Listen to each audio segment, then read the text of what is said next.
Over the years, vehicle designs have gotten increasingly different. In fact, they're so unique nowadays, you really cannot just classify any car into just one category.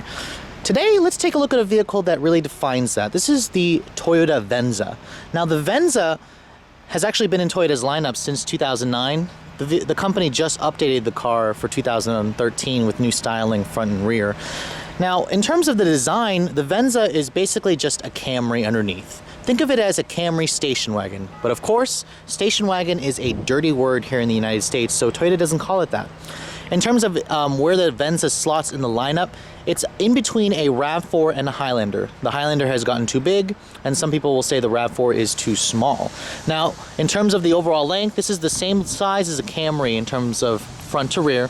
In terms of width, it is wider, and in terms of height, it is taller as well. Although if you compare this car to its main competitors, the Venza is about 4 inches shorter in height, and you can really tell that when you're looking at this car, especially if you park it next to the Ford Edge, for example. It's one of its main competitors. It's much shorter.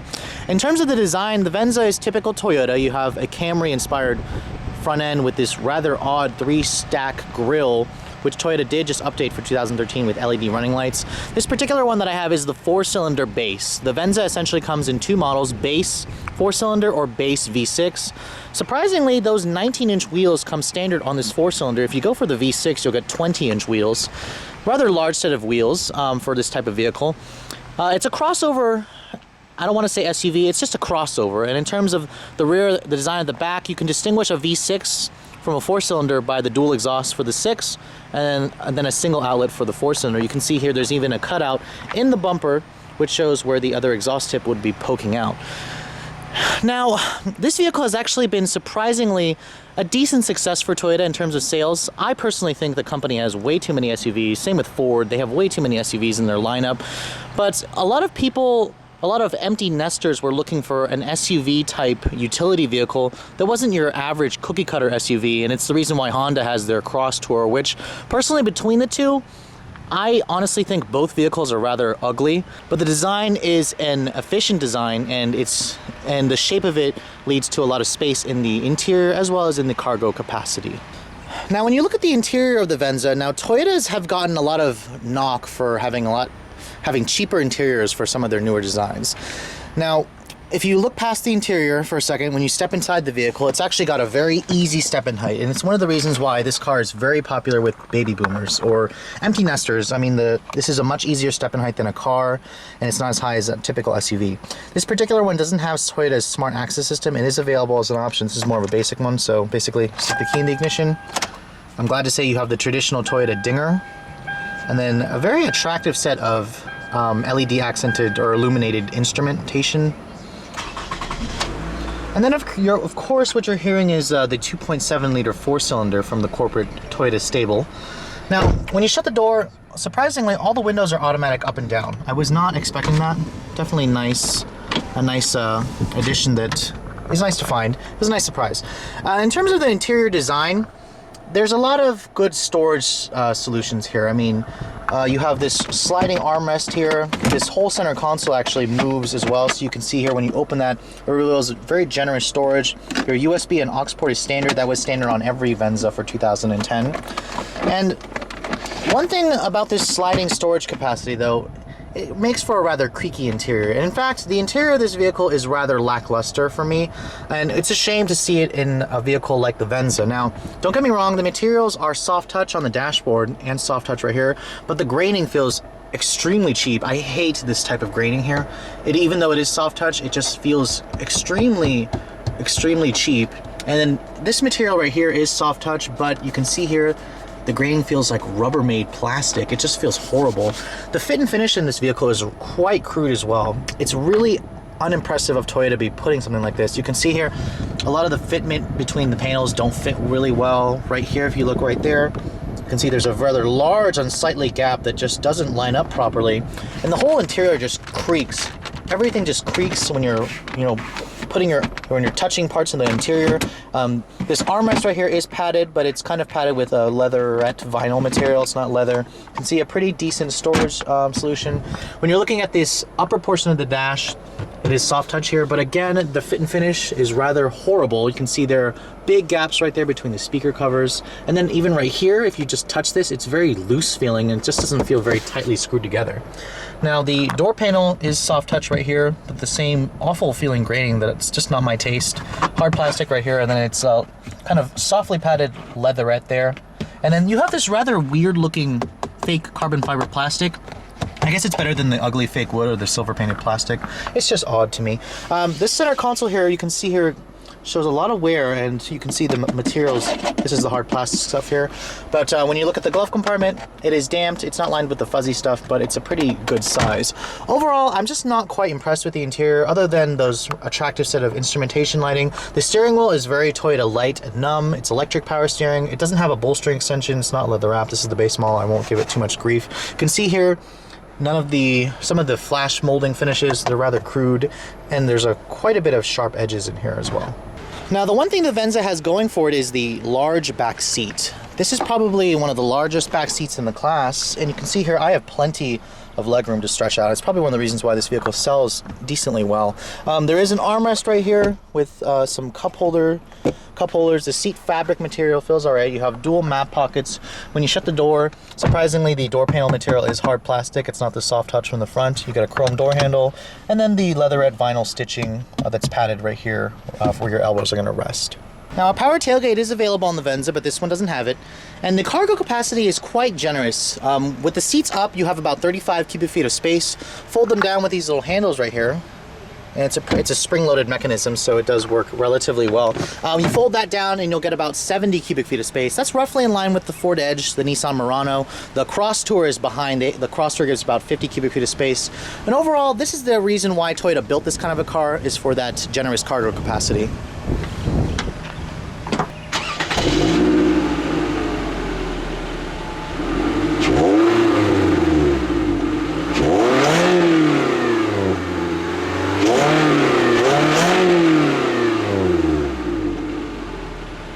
When you get under the hood of the Venza, this is the company's larger 2.7 liter 4. It's not the same 2.5 liter that you find in the Camry. It still has dual variable valve timing, aluminum block. It is port injected. The numbers are 182 horsepower and 182 foot-pounds of torque. It runs on regular gas. Your choice is either front or all-wheel drive through a one-choice only 6-speed automatic transmission. MPG with the front-wheel drive model is 2129. Not bad. If you go for the V6, it drops to about 1925 with front-wheel drive. Shave 1 MPG for all-wheel drive. Let's take a look at how it all works together.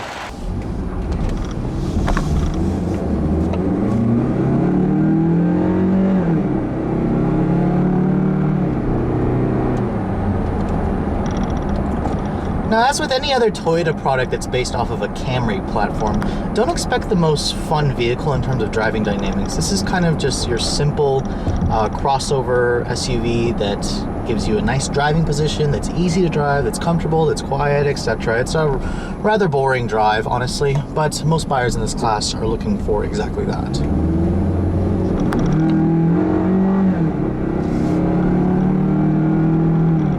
The 2.7 liter 4-cylinder is a rather interesting engine to me.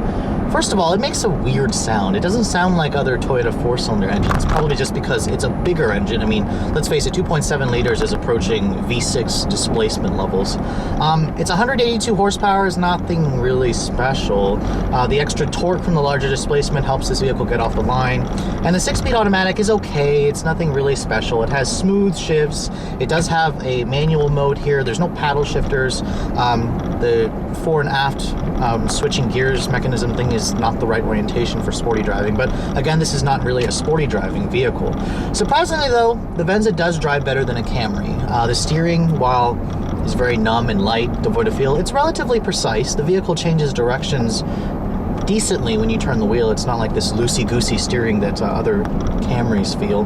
And then when you go around corners, the vehicle does have some body lean, but it's not bad. It's safe, it's secure, it's comfortable. It will take you from point A to B with a decent ride quality, and then a nice hushed cabin, aside from the rather raspy engine note that does intrude into the cabin when you get on the gas. The brakes have a squishy feel. I imagine the V6 models will feel better. And then of course, acceleration for the 4-cylinder is adequate. The Accord Cross Tour offers a 4-cylinder as well. Expect maybe 0 to 60 times, a little over 9 seconds. It's on the slower side, but people buy the 4-cylinder because it's got better gas mileage.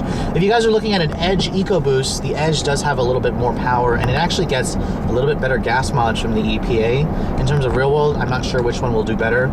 Supposedly maybe this might do better, or the Accord Cross Tour, because it's a naturally aspirated engine. The visibility out of here is good. You have a pretty nice commanding view of the road, the nice high seating position that people were looking for. Your blind spots aren't that bad. You have relatively big side mirrors, a decent view out of the back. But mostly I'm just really impressed with the ride quality of this thing.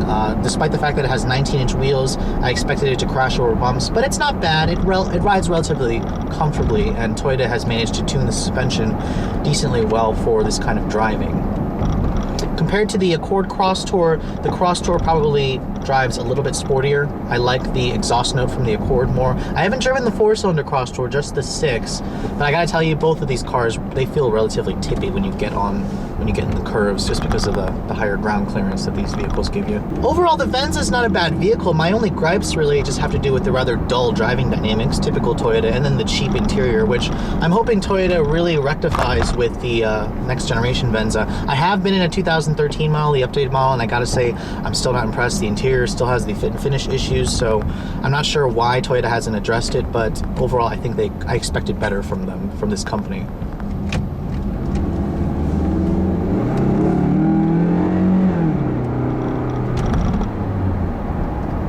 So that brings me down to my final recommendations. If you guys are in the market for something like this, should you still buy a Venza?